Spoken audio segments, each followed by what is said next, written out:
also a computer engineer and a LAN professional.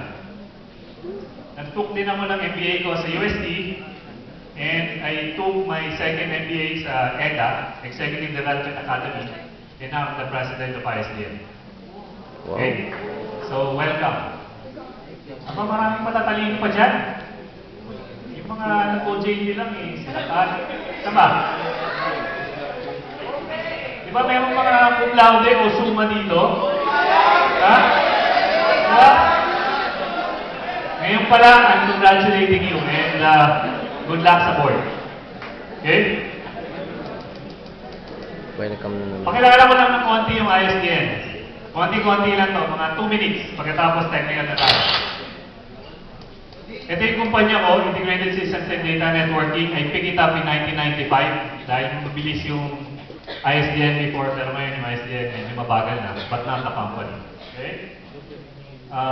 This is us, Systems Integrator ang tawag. Okay? Pinapakilala ko din yung company ko para malaman nyo, after graduation, kung saan nyo gustong pumunta ng field. Okay? Para malaman nyo. So, yung next speakers, tanungin nyo din kung ano mga companies nila. Okay? 17 years na kami. Ni-start ko to noong 1995. Ako lang. I started. Okay?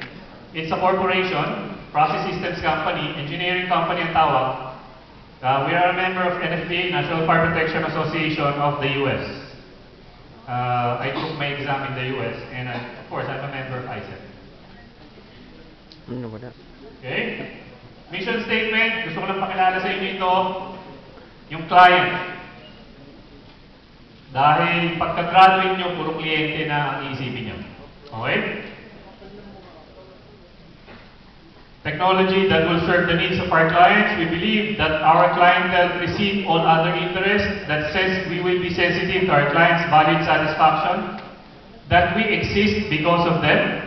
And we shall never compromise nor sacrifice the quality of products and service that we offer.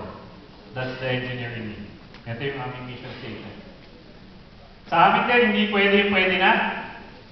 Siguro naririnig naman ako ng mga nag-OJT sa amin.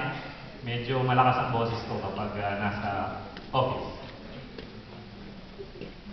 Okay? May core values din kami. Lahat ng ISDN personnel in audience. Matulungin, we share ideas, respectful, patient, responsible, may sariling kusa, punctual, honest, loyal, mapamaraan, hindi natatakot magkamali, at pagka nagkamali, tumatay.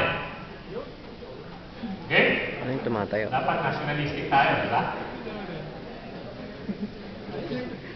Ito yung mga ginawa na namin. Installed. This is Camilo Post in Nasugbu, SM ito. Siguro yung iba sa inyo nakabili yung tatay nyo. So, alam nyo to. Okay? 14.2 yung contract. 28 contract yung sumunod, Caroline Miranda. 28 million, yun ba?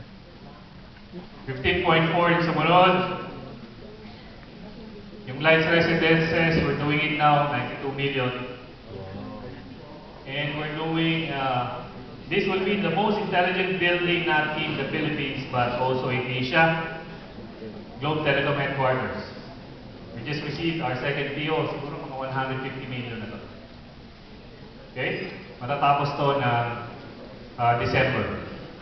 So, Globe Telecom Headquarters will be the most intelligent building Saan in to? Asia.